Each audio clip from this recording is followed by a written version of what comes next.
A nice little feature of ChessBase's search function is the position search. So you can search for a certain position. Any position that you've been playing through a game, you find a position you're interested in, and you can search for that position through your database for games where that position has occurred. Now, it works particularly well in opening positions. It's not so good in middle games because even though, say, with our mega database here, we've got over 5.2 million games, there's just so many different possible game move continuations that really, if you're searching for a particular middle game position, you'd be very lucky to find that position occur, even in a database as big as this. But if it's an opening position, if it's a position in opening theory, then this is certainly something that we should be able to find in a search. So let's say we're playing through a game, and I've got a game here, the very famous game from 1999, Garry Kasparov versus Veselin Topalov at the Wyke tournament.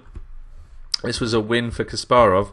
And if we play through this and get to where, at the time, the move that was considered a novelty was this move, pawn to a3. So this was the first time this position had been seen back in 1999. So what I'm interested in is searching my database for this position and seeing whether it's popped up any time since then. We shouldn't have any games where this position has occurred beforehand because it was a novelty, but in the intervening years, in the 13 years since then, we might have games where this has occurred and people have tried to improve on this game. And to do that, we want to leave this board open, and you'll see why in a little minute. So leave this open, we'll minimize this window, we're not going to close it, but that takes us back to our main ChessBase window, and we're going to right click to open the search function just as we normally do. Let's clear out some of the things in there and go to our position tab. Now we could go through entering these. If we click on the pieces, we can enter them in here. So clicking on the pawns, you can do that here, and any of these pieces, this is how you enter them. Just click on those. If you want to delete one, you can right click, and if you right click again, that'll actually bring back another piece like that.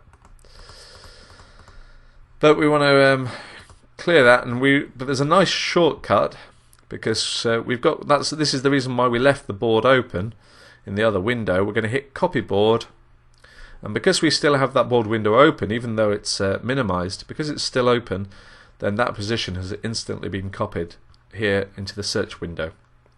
So now we're going to search the mega database for games where this position has occurred. Now obviously the first game where this should occur should be the one in 1999, and what we're interested in is seeing whether it's occurred after that. So let's hit OK. It does the search, and you'll see sure enough the first game that appears is Kasparov versus Topalov, but we've got 4 games that have occurred after 1999.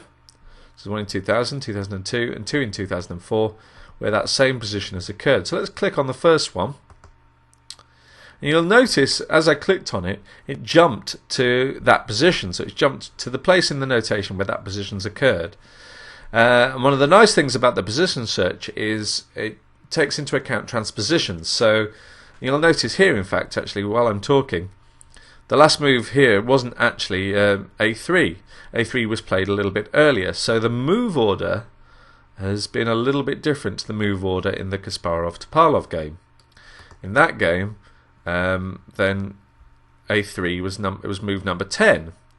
Same position, you'll notice the position stays exactly the same, but here a3 was move number 8, but we've got to exactly the same position after 10 moves. So it takes into account positions rather than move order. So it's very handy, especially if you're learning openings.